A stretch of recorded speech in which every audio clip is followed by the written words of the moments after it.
Coming up on The Cut. President Trump faces another attempted assassination. What happened? Coming up. And history could be made in the U.S. Senate. And our very first Cut Network sports segment. Stay tuned as The Cut starts now.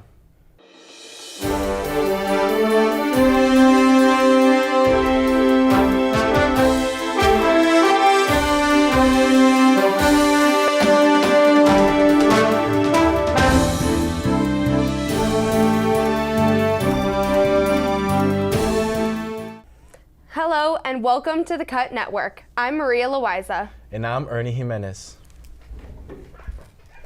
Former President Donald Trump escapes a second assassination attempt as a suspect was arrested near a Florida golf course. Former President Trump wasn't harmed in Sunday's apparent assassination attempt while he was golfing near his Florida club. This marks the second attack on his life in just 2 months, adding to an already tense election cycle. The suspect, Ryan Wesley Roof, camped outside the West Palm Beach golf course with a rifle for almost 12 hours, according to court documents. Roof accused of waiting for the former president before a Secret Service agent opened fire, hindering the potential attack. Roof, who is 58, faces charges of possession of a firearm despite a prior felony conviction and possessing a firearm with an obliterated serial number. Authorities say more charges may follow. Authorities also discovered a firearm hidden in shrubbery about 400 to 500 yards from where Trump was playing golf. As Trump moved through the fifth hole, a Secret Service agent spotted the armed suspect and opened fire. Roof fled the scene but was later apprehended by law enforcement. Former President Trump posted that he was, quote, safe and well, end quote, and praised the Secret Service for the quick response. However, Trump also blamed President Biden and Vice President Harris, claiming without evidence that their rhetoric had inspired the attempt on his life.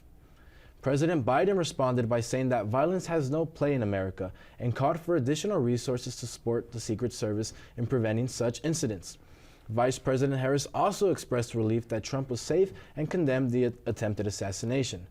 This second attempt on Trump's life in just 2 months has further added to the uncertainty and tension of the upcoming presidential election. 8 dead as heavy rain hits Central and Eastern Europe. As of September 16th, 8 people have died from heavy rain in Central and Eastern Europe. Storm Boris has led to flooding in parts of Poland, Germany, the Czech Republic, Austria, and Slovakia. According to Poland's Prime Minister Donald Tusk, quote, residents sometimes underestimate the level of threat and refuse to evacuate, end quote. While Boris is expected to begin easing in some of these areas, the pattern shows its next target might be the Mediterranean. With villages destroyed, historic capitals drowned, and lives lost, the European Union said they will offer any support they can to the suffering regions. An immigration activist returns to Arizona to lead a fight for justice ahead of a crucial November ballot. When Grisa Martinez Rosas first visited Arizona as a youth organizer in the 2000s, she recalls playing a game with her peers, counting the number of Customs and Border Protection vehicles they saw on the same block. This game was a stark reminder of the fear and tension that immigrant communities experience daily. Today, as the executive director of United We Dream, Martinez Rosas leads the largest network of migrant youth in the country, fighting for justice and dignity for all immigrants. She has spent years combating measures to seek to criminalize migrants and their families. After being actively involved in pro-immigrant movements across the nation, Martinez Rosas has returned to Arizona to work with local organizations on a new ballot measure that will be decided in the November election. Now running this national network from Phoenix, she has come full circle. Now back in Arizona, a state that has seen both great harm and great courage, Martinez Rosas is ready to continue the fight for immigrant rights. She says the forces that seek to oppress immigrants, women, and communities of color will not go away. But she is confident that through collective care and organizing, we can build a more just future. Democrats have the opportunity to create history as they prepare to send 2 black females into the chamber. Reporter Abby Urich is here to give us more details on this opportunity. History could be made in the U.S. Senate, as it may be a record-breaking year for number of black women in the Senate. With Vice President Kamala Harris rising in the Democratic Party, Senate seats continue to open. Democrats could, for the first time ever in American history, send 2 black women to the chamber. According to the New York Times, the Senate has a sparse history of representing women of color in the chamber, never having more than 1 black woman in the Senate at once. There have only ever been 3 women appointed to the Senate. Their years in office never overlap. Harris herself was the second most recent black woman to become a U.S. Senator as she was elected in 2016. Angela Alsobrooks and current Representative Lisa Blunt Rochester are expected to receive seats in the Senate, according to recent polls. The predicted victory of Alsobrooks and Rochester will receive national attention. For the Cut Network, I'm Abby Jurek. Thank you, Abby. It will be exciting to see the upcoming changes in the Senate. Ye received approval to perform in China. After 3 years of coronavirus border lockdowns and even more years of heavy censorship, China is hosting the formerly known Kanye West. With many questioning why the provocative Ye is allowed to perform in China, the answer may be economic impact. Ye will be performing in one of his watch parties in Haikou, Hainan, a province the Chinese government desires to become an international commercial hub. While there have been many anti-Ye comments on the Chinese government's website, there is hope any economic incline he can bring will weigh out any risks he may also carry. The annual Emmy Awards show concluded on Sunday, September 15th. Reporter Brandon Muth is here to give us a recap on the night. Brandon?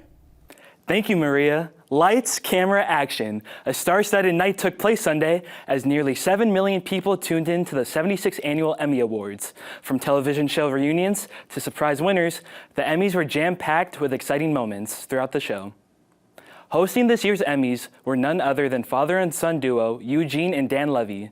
The pair reunite on the TV screen once again after being co-stars in the Emmy-winning show Schitt's Creek. They were not the only reunion of the night. Shows such as Saturday Night Live, Happy Days, and The West Wing also had small cast reunions. Moving to the big winners of the night, The Bear came into the awards with a record-breaking 23 nominations and finishing the night with 11 wins, including Outstanding Supporting Actress, Supporting Actor, and Lead Actor in a Comedy Series. Netflix show Baby Reindeer won 6 out of its 11 nominations, including Outstanding Limited or Anthology Series. FX historical drama Shogun won 18 out of its 25 nominations, including Outstanding Drama Series and Lead Actor. Shogun actress Anna Sawai also made history by being the first actress of Asian descent to win the Emmy for Outstanding Lead Actress in a Drama Series. Last but not least, the last award of the show saw Hacks win the Emmy for Outstanding Comedy Series, with lead actress Jean Smart having won Outstanding Lead Actress in a Comedy Series earlier in the night. With the 76th Annual Emmys coming to an end, only time will tell what shows are in nomination talks for next year. For the Cut Network, I'm Brandon Muth. Thank you, Brandon. Congratulations to all the nominees and winners of the night's event. A Danish motorcyclist faces 86 charges after his helmet camera captures hours of reckless driving. A 29-year-old man in Denmark is facing a staggering 86 preliminary charges for reckless driving after police say he drove at high speeds on a motorcycle, riding on the rear wheel and endangering others. The man had a camera mounted on his motorcycle helmet, providing investigators with several hours of footage documenting his dangerous driving. Quote, "I don't think I've ever seen anything like it," unquote, said Amrik Singh Chadha of the Eastern Denmark Police. "There is no doubt it's been a big and unconventional case for us to investigate." When the man was detained in May for riding a motorcycle with no license plate and without a valid permit, police found the video camera mounted on his helmet. The footage showed him driving on the rear wheel at a high speed, which led to 25 preliminary charges for that offense alone. The incriminating footage also resulted in an additional 38 preliminary charges for reckless driving, including speeding more than 100% above the limit. Other charges were related to his driving behavior, which police said endangered the lives and safety of others. After months of analyzing the footage, police went public with the case on Friday. These preliminary charges are just one step away from formal charges. Police discovered that some of the man's video recordings had been posted on social media and shared with a larger group of people. They also identified 2 others in the footage. seized their vehicles, and said the man likely faces a prison sentence. Wow, that is an insane story. 86 charges? Yeah, 86 charges, and not only that, but he had all the footage on his head, proving himself guilty. Wow. Well, Yikes. have you ever been in any sorts of danger? Have you ever been in an accident or anything? Unfortunately, the answer would be yes to that. My sophomore year of high school, hadn't even had the license for a year yet, and it was my neighbor outside of my high school. So that is a funny story. Well, it's funny now. Funny now when you look back at it, but for me and from all the viewers, we hope you stay safe on the road, Maria. Well, thank you. I appreciate it. And now we head over to Johan Lopez with our first ever edition of the Cut Sports Report. Johan? Hello and welcome to the first ever sports segment in the Cut Network's history. I'm Johan Lopez, and along with our new sports coverage team, we are excited and thrilled to be adding another dimension to the show. It is the middle of September, the weather's getting cooler, there's pumpkin spice in the air, and I have yet to hit a parlay, and half my fantasy team is already on the injured reserve, so that must mean that football season is back, and so is ASU football. The Sun Devils are undefeated so far with a 3-0 start, already matching their season win totals from each of the last 2 seasons. I believe it's safe to say that Coach Kenny Dillingham has officially revived the Sun Devil program in his second season as head coach. In this young season so far, he has led the Sun Devils to their first ever SEC win over Mississippi State. They have beat a talented up-and-coming program, Texas State, in a gritty fashion. And through these wins, Kenny D may have also found his QB of the future. Redshirt freshman transfer coming from Michigan State, Sam Levitt, has been balling out in this first season in the maroon and gold. The Oregon native has been the surprise of the season. He has played beyond expectations coming into this year. Through 3 games so far, he has thrown for over 570 yards, 3 touchdowns, and more importantly, has only thrown 1 interception, which is great for his first year starting QB. And not only that, his ability to scramble and run the ball keeps the defense on their heels. Levitt already has 3 rushing touchdowns and over 200 rushing yards. The kid is cool as ice. His calm and collectedness has been transparent in the young season so far, especially in the first road game at Texas State, where in the second quarter, ASU was down 2 touchdowns on Thursday Night Football, and all Sam Cool did was throw a 52-yard dot to Jordan Tyson for a touchdown and rushed for another touchdown to tie the game at half, which led to a hard-fought win over Texas State 31-28. And you can't mention this ASU offense without the Scat Pack himself. Senior running back Cameron Scatterbu has been a human bowling ball in the field. He doesn't go down easily, folks, especially against Mississippi State, where he had the game of his life, rushing for over 260 yards and an additional 30 yards in the air.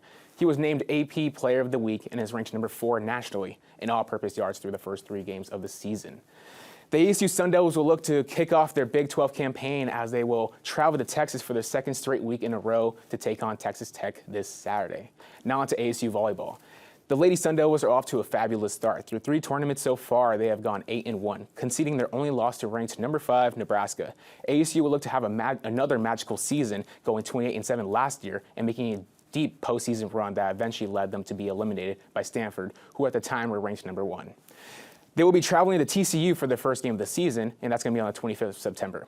Now to NFL news. The infamous Cleveland Browns QB Deshaun Watson is back in the news again, and once again, it has nothing to do with football. Watson is facing a new sexual assault and battery allegation, but this time the accuser, who is known as Jane Doe in the lawsuit, claims that she has video evidence and is planning to meet with the NFL about the lawsuit. Watson, in response for the new allegation, has strongly denied all allegations stated in the lawsuit. This will be Watson's 25th sexual misconduct lawsuit since 2020. The lawsuit will be the first since being suspended for 11 games and owing $5 million fine to the NFL. As of right now, Deshaun Watson is continuing to play football in the NFL as the NFL will launch its very own investigation on the case. And with that, it's going to be a wrap for sports. Back to Ernie and Maria in the studio.